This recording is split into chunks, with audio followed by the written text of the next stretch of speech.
கு. அழகிரிசாமி என்கிற ஒரு எழுத்தாளனை இந்த நூற்றாண்டின் கரெக்டா இந்த வருஷம் அவருக்கு நூற்றாண்டு விழா கொண்டாடுகிறார்கள். மிகப்பெரிய எழுத்தாளர் என்று நான் சொல்வேன். திரிபுரம் என்கிற அந்த கதையில் அழகிரிசாமி ஆந்திராவிலிருந்து பஞ்சம் புழைக்க வந்த ரெண்டு பேரை பற்றி ரெண்டு பெண்களை பற்றி அந்த கதையை ஆரம்பிக்கிறார். அந்த பெண்ணின் பெயர் நரசம்மா, அந்த மகளின் பெயர் வெங்கட்டம்மா. நரசம்மாவுக்கு ஒரு 40 வயது இருக்கும், மகளுக்கு ஒரு 17 வயது இருக்கும். ஆந்திராவிலிருந்து அவர்கள் எல்லாவற்றையும் இழந்து அப்பா செத்து போனது எவ்வளவு நிம்மதி. அவர் எழுதுறார், மனிதன் ஒரு ஸ்தூலமாக, அதாவது இந்த உருவத்தோடு இருந்து செத்து போகிற போது ஒரு நிம்மதி வரல.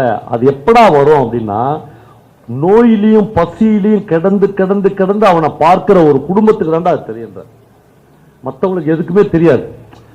இவன் எவ்வளவு தூரம் இந்த உலகத்தை, இந்த பூமியை அடைத்து கொண்டிருந்தான் என்பது வேதனையை மீறி, துக்கத்தை மீறி, கண்ணீரை மீறி அப்பதான் அவனுக்கு தெரியும் என்கிறார். அவர்கள் 2 பேரும் சென்னைக்கு வந்து சேருகிறார்கள். வீட்டில் வாசல்ல ஒண்ணுமே இல்லை. ஆந்திராவில் இருந்த ஒரு சின்ன வீடும் வித்து கடன் கொடுத்தாகிவிட்டது. சென்னையில் அப்போது கக்கூஸ் கழுவதற்கு மட்டும்தான் ஆட்கள் வேலைக்கு தேவைப்படுகிறார்கள். தங்களுடைய சொந்த ஜாதியும் தாங்கள் வாழ்ந்த பெருமையும் அந்த வேலை செய்ய முடியாதே என்பதற்காக ஒரு ரயிலில் ஏறி மனம் போன போக்கில் அந்த செக்கிங் இன்ஸ்பெக்டர் வந்து பிடிக்கிறான்ல, அவன் எங்க பிடிக்கிறானோ அந்த ஊர்ல போய் இறங்கலாம் என்று வருகிறார்கள். அவர்கள் வந்து இறங்குகிற இடம் விருதுநகர். விருதுநகர் ரயில்வே ஸ்டேஷனில் வந்து செக்கிங் இன்ஸ்பெக்டர் கழுத்தை பிடிச்சி 2 பேரையும் வெளியே தள்ளுகிறார். இங்கிருந்து நடந்தே கோவில்பட்டிக்கு பக்கமாக, கோவில்பட்டிலாம் ஊர்லாம் தெரியாது அவர்களுக்கு, பாஷை தெரியாது. ஆனால் தென் தமிழ்நாட்டு பக்கமாக நடந்து போனால் ஜீவிதம் உண்டு என்று நம்புகிற 2 அபலை பெண்களாக வெங்கட்டம்மாவும் நரசம்மாவும் நடந்து கொண்டே இருக்கிறார்கள். தென் தமிழ்நாட்டிலிருந்து, கோவில்பட்டியிலிருந்து, திருநெல்வேலியிலிருந்து, கயத்தாவிலிருந்து பல குடும்பங்கள் மூட்டை முடிச்சோட வட தமிழ்நாட்டை நோக்கி நடந்து கொண்டிருக்க. எங்காவது போனால் ஒருவேளை சாப்பிட்டுட்டு பிழைத்துக் கொள்ளலாம் என்று அவர்கள் இந்த பக்கமாக போகிறார்கள். 2 பேரும் சந்தித்துக் கொள்ளுகிற மையங்கள்ல யாருக்கும் பேசுவதற்கு வார்த்தைகளே இல்லை, சொற்களே இல்லை. பசியும் பஞ்சமும் வாட்டுகிற ஒரு இடத்தில் அழகிரிசாமி அவர்கள் கோவில்பட்டியில் போய் தஞ்சமடைகிறார்கள் என்றெல்லாம் என்னால் எழுத முடியாது என்று அழகிரிசாமி எழுதுகிறார். என்னால் தஞ்சமடைவதற்கென்றால் ஒரு வீடு வேண்டும், ஒரு குடிசை வேண்டும், எதுவுமே இல்லை. அந்த பொண்ணுக்கு பசி உயிரை கொள்ளுது. அந்த பொண்ணு இவளை விட கேவலமான ஒரு சீலை அணிந்திருக்கிறாள். 100 கிழிசல் அந்த சேலையில் இருக்கிறது. அம்மாவை விட பொண்ணு கட்டி கொண்டிருப்பது இன்னும் மோசமான ஒரு சேலையாக இருக்கிறது. 2 பேரும் கோவில்பட்டியில் அலைந்து முடிந்து ஒரு ஆற்றங்கரை ஓரமாக போய் உட்கார்ந்து என்ன பண்றதுன்னு தெரியாமல் அந்த பசியில ஒரு மத்தியானத்துல அவள் படுப்பதற்கு முன்னால் அவர்கள் 2 பேர்களுடைய கண்களுக்கும் யாரோ தின்று போட்ட ஒரு வெள்ளரிக்காய் தெரிகிறது. மகளுக்கு தெரியாமல் அந்த வெள்ளரிக்காயை தான் எடுத்துவிட வேண்டும் என்று நரசம்மா விரும்புகிறாள். ஆனால் மகள் ஒரு அம்மாவாகிய நம்மை எவ்வளவு கேவலமாக பார்ப்பாள் என்று அவளுக்கு மனம் பதறுகிறது. ஆனாலும் வேறு வழி இல்லை. பசி எல்லாவற்றையும் விட கொடுமையானது. மகள் பார்த்தாலும் பரவாயில்லை, நம்முடைய மானம் போனாலும் பரவாயில்லை என்று யாரோ தின்று போட்ட அந்த வெள்ளரிக்காயை கையில் எடுக்கிறாள் நரசிம்மா. மகள் பார்க்கிறாள். பார்த்தோன்னே அவனு கீழே போட்டுறாள் அந்த வெள்ளரிக்காயை. ஒன்றும் இல்லை, இது என்ன காயின்னு பார்த்தேன் பாப்பா என்று சொல்கிறார். ஆனால் கீழே போட்டமே என்கிற பதைப்பு இருக்கிறது. ஒரு ரைட்டர் எவ்வளவு எவ்வளவு வாழ்க்கையை பற்றிய நிதர்சனங்கள் கீழே போட்டுட்டு ஐயோ இதையும் கீழே போட்டமே என்று போகிறாங்க. அதை விட்டு ஒரு 100 அடி தூரத்தில் போய் ஒரு தண்ணி வண்டிக்கு பக்கத்தில் பசியின் மயக்கத்தில் வெங்கட்டம்மா படுத்து விடுகிறார். இவ மட்டும் தலைமாட்டிலே உட்கார்ந்து கொண்டிருக்கிறார். மகள் நன்றாக தூங்குகிறாள். அந்த வெப்பத்தில் நன்றாக தூங்குகிறாள். நரசம்மா 100 அடி தூரம் மறுபடியும் போய் இப்ப அந்த வெள்ளரிக்காயுடைய பீஸ் இருக்கிறதா என்று பார்க்க அப்படியே கிடக்குது. ஆனால் யாரோ ஒருத்தன் மிதித்து இருக்கிறான். அதுக்குள்ள யாருடைய காலோ அதில் பட்டு இருக்குது. பரவாயில்லை என்று எடுத்து தன்னுடைய சீலையில் அதை துடைத்து விட்டு சாப்பிட்றான். வேறு எந்த போக்கிடமும் இல்லாமல் அம்மாவும் பெண்ணும் அங்க இருக்கிறார்கள்.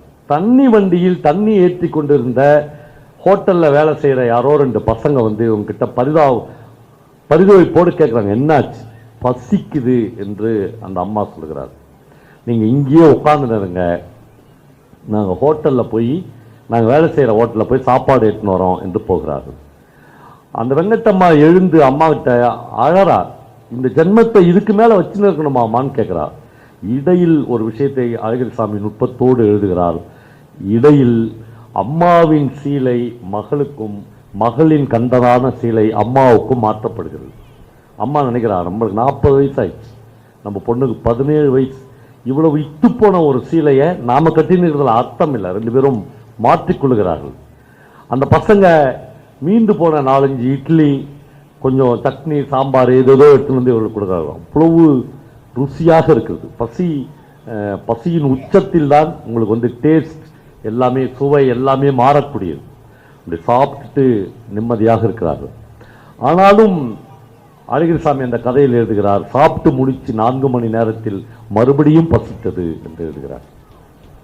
4 hours மறுபடியும் பசித்தது. 4வது மணி நேரம் அம்மா மகளை அதே இடத்தில் படுக்க வைத்துவிட்டு அந்த கடை வீதியில் நடந்து போகிறாள். அந்த பையன் ஹோட்டல்ல இருந்து இட்லி எடுத்துன்னு வந்து கொடுத்த அந்த ஹோட்டலை கடந்து போகிறாள். அந்த பையன் பின்னாடியே வருகிறான். அவன் ஏதோ தன்னுடைய கொஞ்சம் விட்டு விட்டு நடக்கிறார்கள் 2 பேரும். ரொம்ப பிரமாதமாக அழகிரிசாமி அந்த காட்சியை எழுதியிருப்பார். இவன் கொஞ்சம் பின்தங்கி அவளை முன்னாலேயும், அவள் கொஞ்சம் பின்தங்கி இவன் முன்னாலேயும் நடப்பார்கள். அந்த காட்சி அழகிரிசாமி எழுதுகிற போது ஏதோ ஒரு தருணத்தில் அவள் அவனுக்காக இணங்கினாள் என்று எழுதுகிறார். இப்போது அவள் கையில் 10 ரூபாய், ஒரு முழு 10 ரூபாய் இருக்கிறது. வந்து மகளை பார்க்க, எங்கே என்னை விட்டு போன என்று மகள் துடிக்கிற போது அம்மா 10 ரூபாயை மகள் கண் முன்னால் காமிக்கிறார். அவளுக்கு ஆச்சரியமா இருக்குது. 10 ரூபாயா, ஏது என்று கேட்கிறாள். அம்மா தனக்கு நடந்ததை கண் கலங்காமல் மகளிடம் சொல்கிறாள். கண் கலங்காமல் சொல்வதற்கான திராணியை பசியும் வறுமையும் அவளுக்கு சேர்த்து கொடுக்கிறது. அதை கேட்டு முடிச்ச உடனே அந்த பொண்ணு எழுச்சி நின்று தன் காலால் எத்தி தன்னுடைய அம்மாவை உதைக்கிறார். அந்த அந்த காட்சியை மட்டும் ஒரு அரை பக்கத்திற்கு அழகிரிசாமி எழுதியிருக்கிறார். அப்படி மூக்குல குத்துறார். ஒரு கட்டத்தில் அம்மா செத்துட்டா என்று, மூச்சு இருக்கிறதா என்று பார்க்கிறாள். அம்மாவுக்கு மூச்சு இருக்கிறது. அம்மா எழுந்து உட்கார்ந்து அந்த தள்ளாத இடத்திலும் சொல்கிறார், வேற நான் என்னதான் பண்றது என்று கேட்கிறார். இப்பொழுது யாருமே எதிர்பார்க்காத ஒரு இடத்தை அழகிரிசாமி எழுதுகிறார். என்னதான் பண்றது என்று அந்த மகள் வெங்கட்டம்மா கேட்கிற போது, அந்த நரசம்மா கேட்கிற போது வெங்கட்டம்மா சொல்றா, நான் இல்லை என்று சொல்கிறார். நான் இல்லை சொல்கிறார். அந்த இரவில் இன்னொரு 10 ரூபாய் வெங்கட்டம்மா கையிலும் கிடைத்தது என்று அழகிரிசாமி எழுதுகிறார். வெங்கட்டம்மாவும் நரசம்மாவும் சேர்ந்து கோவில்பட்டி ரயில் நிலையத்தில் உட்கார்ந்து கொண்டு கையில் இருந்த அந்த 10 ரூபாயை திருப்பி திருப்பி பார்த்து கொண்டிருந்தார்கள். அவர்களுக்கு அது கடவுளாகவும், அவர்களுக்கு அது பிசாசாகவும், அவர்களுக்கு இது மண்ணாகவும், அவர்களுக்கு அந்த 10 ரூபாய் பசியாகவும், அந்த 10 ரூபாய் தெய்வமாகவும், எல்லாமுமாக அந்த 10 ரூபாய் இருந்தது. நண்பர்களே, இதை கடந்துதான் கோவில்பட்டியும் விருதுநகரும் இன்றைக்கு இப்படி ஒரு இடத்துக்கு வந்திருக்கிறது. நம்முடைய வரலாறை தெரிந்து கொள்வதற்கு ஒரு வெள்ளரி பிஞ்சிக்காக ஒரு அம்மா மகளிடக்கு தெரியாமல் அதை எடுத்து சாப்பிட்டணும் என்பதற்காக பரிதவித்த ஒரு பூமியிலிருந்து தான் இந்த எழுத்தாளர்கள் இந்த விஷயத்தை நமக்கு சொல்லுகிறார்கள். இது நம்முடைய நில வரைவியலின் ஒரு முக்கியமான தருணம்.